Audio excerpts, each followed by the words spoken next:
নমস্কার বন্ধুরা, আমি বাঙালি রান্নাঘরের তরফ থেকে সকলকে স্বাগত জানিয়ে আবার একটা রেসিপি আপনাদের মাঝখানে শেয়ার করতে চলেছি। সেটা হচ্ছে বেগুনের ঝাল। তাহলে চলুন দেখে নেওয়া যাক আজকের রেসিপি।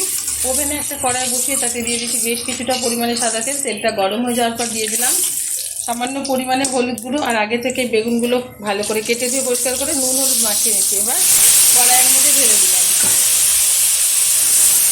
এবার ভালোভাবে এটা নেড়ে চেড়ে ভেজে নেবে।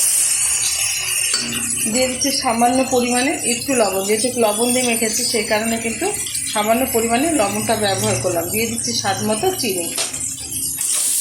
খুব ভালোভাবে ভেজে নিচ্ছি। খুব ভালোভাবে কিন্তু বেগুনগুলো আমি ভেজে নিয়েছি।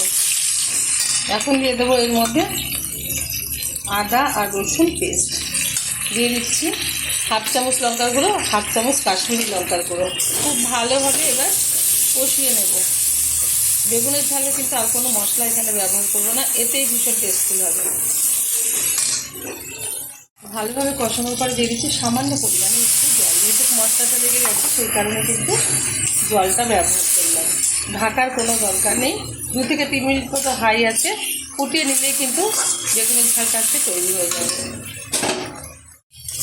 বেগুনের ঝালটা কিন্তু হয়ে গেছে, নামিয়ে ঢেলে দিচ্ছি একটা পাত্রে। গরম গরম ভাতের সাথে সার্ভ করবো। আপনারা অবশ্যই ট্রাই করে দেখা হবে পরের ভিডিওতে নতুন কোনো রেসিপি নিয়ে। ধন্যবাদ।